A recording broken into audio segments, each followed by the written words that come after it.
এখন খুব চাল কুমড়ো হচ্ছে, চাল কুমড়োর সময় তো গোটা চাল কুমড়োটা তখন ফটো তুলে রাখতে পারিনি বন্ধুরা, সরি। চাল কুমড়ো গোটা গোটা করে কেটে মিক্সিতে পিষে নিতে হবে। আর বিউলির ডাল আগের দিন রাত্রে ভিজিয়ে, মানে একবেলা একটু সোক করে রাখতে হবে, ভিজিয়ে রাখতে হবে। তারপরে সেইটা যে চাল কুমড়ো বাটাটার সাথে বিউলির ডাল বাটাটাও মেশাতে হবে। আর তার মধ্যে অল্প নুন আর জিরা ধনে ওইগুলো আমি দিইনি, গোটা জিরে দিয়েছি আর একটু হিং দিয়েছি। দিয়ে অনেকটা সময় কিন্তু মানে ফ্যাটানোটা করতে হবে, যেটা আমরা কেকের ব্যাটারে করি, কাট অ্যান্ড ফোল্ড ওইটাই কিন্তু কেকের ক্ষেত্রে চামচ দিয়ে বা অন্য কিছু দিয়ে করি, আর এই ক্ষেত্রে হাত দিয়ে করেছি।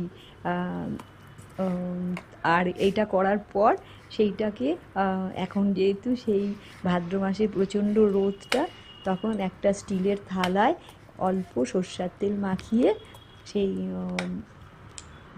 সেটাকে বড়ির আকারে দিয়ে দিয়েছি। আর বেশ একদিনেই কিন্তু ওইটা একদিনেই অনেকটা ওপরটা ড্রাই হয়ে গেছিলো। তারপরে আবার বাড়ির গুরুজনদের থেকে জেনে আবার পাতলা ন্যাকড়ায় করে আবার তুলে তুলে দিলাম। আর সেটা তোলার সময় কিন্তু খুব টাফ হয়নি, কেন এত গরম যে একদিনেই অনেকটা ওপরটা শুকিয়ে গেছিলো আর নেওয়া যাচ্ছিলো। তারপরে কাপড়ে দিয়ে দিয়েছি, আর আজকেও অনেকটা শুকিয়ে গেছে।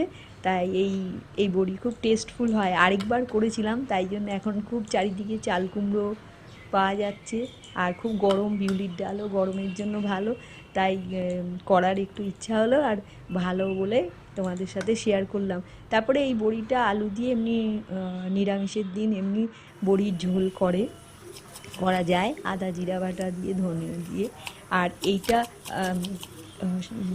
যেটা আমরা তো নিরামিষের দিন ভাবি না, পনির বা পাঁপড়ের এইসব, তার সঙ্গে এইটাও ট্রাই করে দেখতে পারো বন্ধুরা, নিশ্চয়ই ভালো লাগবে আর একটু অন্য রকম লাগবে।